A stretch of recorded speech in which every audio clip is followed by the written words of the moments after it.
So hello guys, and today, before this video starts, look down below, look at the timestamps in the video. I've got every section timestamped, so look at that. If you already know a section, please feel free to skip in the video. If you want to skip this bit, feel free to skip, okay?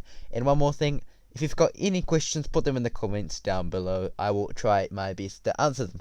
So yeah, this video is about high ground and how to take high ground, how to keep high ground, the 3 roles of high ground. So they're kind of just like if you know the roles for like trios, so like the Fragger, the IGL, and the typo, like that, but for high ground. How to play heal off for high ground. So yeah, those are all the things I'm going to be covering in this video.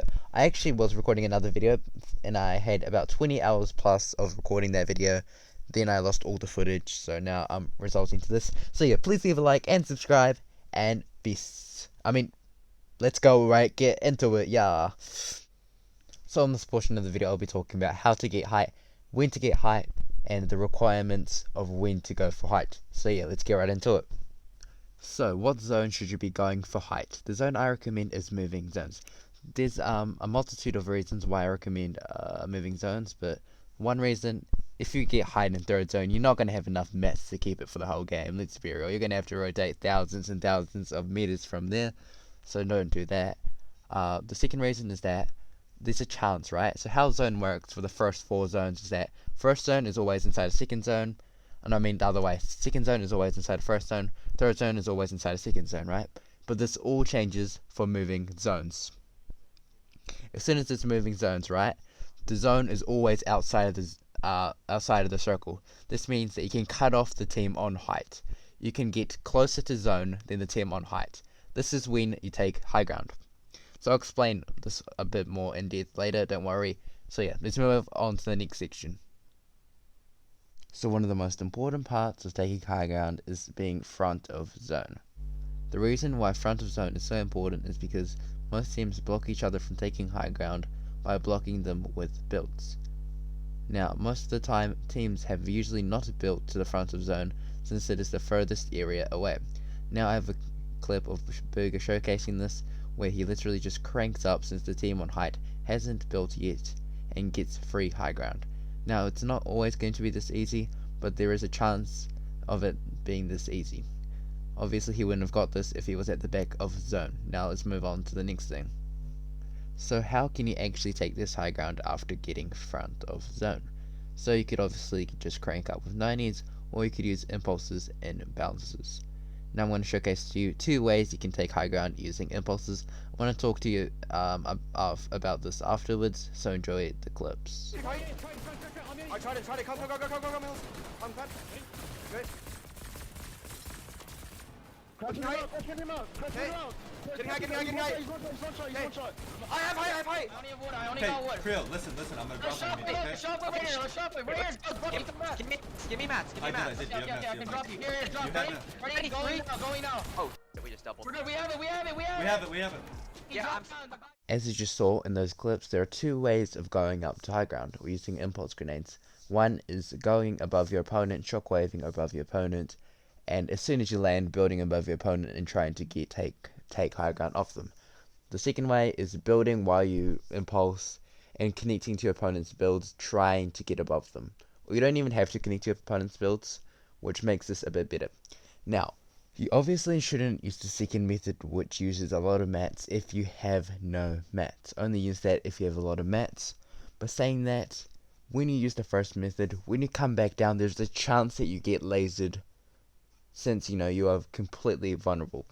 But with the second method, you are obviously covering yourself with the builds, so it might be better. Now, how I personally would use the 2 methods is that for the second method, I would use if the team on high ground is not directly above me. This is due to the fact that if the team on height is directly not above you, you've got to get up high, onto their level as fast as you can.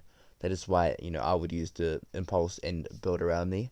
But for the first method, I would use it if the team is directly above me. Then I could knock them out with a shockwave, possibly, right? And get automatic high ground. Just connect to their builds while they're falling down, trying to save themselves. So how these pro players have been playing high ground is that each person has a role to play on high ground. So the first role is ultimate height, second role is tapper, and the third role is support. These are not official names. These are some of them I got from pros, obviously. Some of them I just made up on the spot. So yeah, I'll explain each role and what each role has to do. So yeah, let's get right into it. So the first role I'm going to cover is ultimate height. Now in this clip right here, Clix's team has high ground and Clix is playing ultimate height. So what ultimate height does is that, as you can see right here, Clix is 3 or 4 levels above his teammates Bizzle and Illust. So the reason why pro teams do this is that if Illust and Bizzle ever get shockwaved out or shot out, Clix's team still has high ground. Now I'm going to showcase you a clip of this working out perfectly by biggest team. So yeah, enjoy. That's Clix. Or that's Coop. Spray. I'm staggering on purpose. Shockwave, we got disconnected. Look up. Avery. As you can see in that clip, Booger and Jumper actually got shockwaved out. Now normally if all 3 of them were sitting right there, they would lose high ground. But since Avery was sitting all the way up in high ground, they got back up and got high ground, and I'm pretty sure they won that game. So one thing to keep in mind when you're playing ultimate high ground is that you have to directly build above your teammates' builds. This is due to the fact that if you get shot down when you're in ultimate height and you're not above your teammates' builds, you are going to die. You are going to fall all the way down there and you're going to take a bunch of fall damage. So one more thing to keep in mind is that stand near the back of zone. Maybe even hugging zone, right? So what this does is that, one, it hides you, so you're less visible, and the other reason is that by doing this, you can support your teammates better. You can drop items to them, you can drop mats to them, you can do a lot more things. You can use a bandage bazooka to them. So yeah, let's move on to the next thing. So the second role I'm going to talk about is the tapper. The tapper's role is to always stay at the front of the zone, as you can see in these clips. Otherwise, like the clip I showed you before, a team will take it either by shocking up. I'll show it to you again right here. They will take it either by shocking up or cranking up. So to prevent this, you have to stay near the front of the zone. Now, you don't always have to be like hugging front of the zone. You can be like 3 or 4 builds away, but you want to be as close as the front of the zone as you can. Obviously, you can shoot, build, do whatever you want. Now, one more thing the tapper does is that it controls how high you are. This means if the tapper thinks they're a bit too high, they drop a bit, and the whole team drops down a layer. I'll show you a clip right here.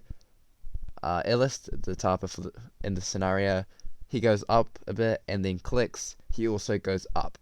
So yeah, this is the role of the tapper. So the third and final role, the support player.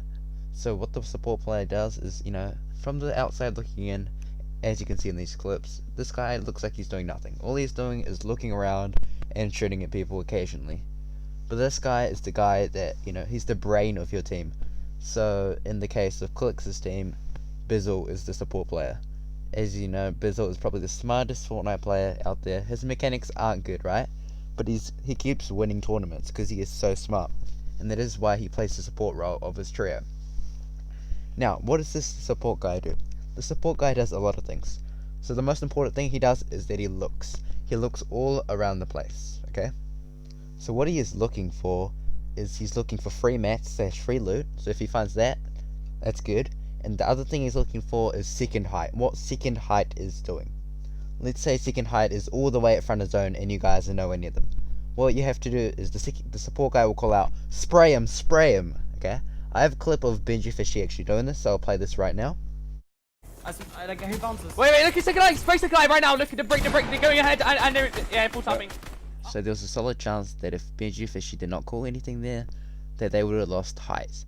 That is why the support person needs to always keep in mind of second height. Another thing the support person needs to have in mind is mats. Obviously the support person is the person that is probably building the least. That is why they usually split mats to the person at height or the person that is tapping in front of them. Now the support person is also usually the one that goes down if there is loot available on the ground to get mats. So in this clip right here, I have Bizzle securing a kill, then going for the mats. Knock him right here. How do you finish on that? Winning? Nice. I'm going for that. Okay, don't tie for it, please. Yep, nice. You got it. Okay, kids are here. We're in. Staying hit, okay. Kid right here. Solo. Now securing those mats were very important, since one of the weaknesses of heights is that it is very hard to get mats. So yeah, let's move on to the next thing. So the final thing I'm going to be talking about today is heal off. So Clicks is the one that's going to be healing right here. Clicks is also the one that was on ultimate heights, that is why he is healing.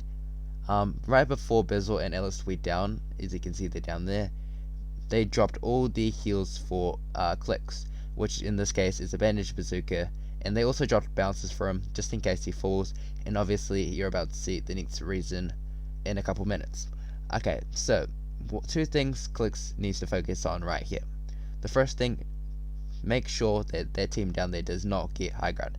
The second thing, he doesn't take any wide damage, so that he has the most health for heal off. Right here, so I'm actually going to spoil this. Clicks, as soon as zone fully closes, he's going to bounce it out. Right here, this is due to the fact, if Clicks right here had a mech, right, if he stayed in the same spot, there's a chance, right, that the guy up at the bottom will spray him out and cancel his mech. That is why he bounces out. So let's see this from Ellis' POV.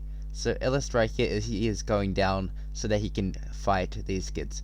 Obviously the first reason why he does this is for kills, just in case, but the second reason is that so that he can take off as much wide damage of these kids as possible.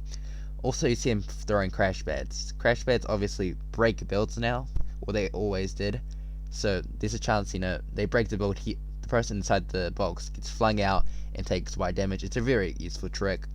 And right here he kills a person. He's trying to do as much wide damage as possible. So right here I think it turns into a 2v1 soon. Right here he actually tanks his own here, which is a mistake, but it's fine, and it's a 2v1 now I think. So as you can see right here, he sees the guy right here and he's tanking zone damage. See, he's tanking zone damage, so he knows, okay, I just gotta hit him, and yes, he misses, but if he hit that shot right there, right, there's 100% chance that, you know, pretty much 100% chance that Clicks wins, because he's going to be less than 100 health. Another thing that Ellis did by fighting that guy is that if he had a mech it, he has no more chance to pop a mech it now, because he has no time to pop it. So yeah, thank you guys for watching this video. I really appreciate it that you've watched this far in the video. I'm thanking you so much. This video took a long time to film. Obviously I had that thing where the other video just completely disappeared, that's why I haven't uploaded in a week. But if you want me to upload more of these types of videos, please leave a like. If this video gets 15 likes, I'll think about it, because I really don't want to do a video this long ever again. But yeah, hope you guys enjoyed, and peace.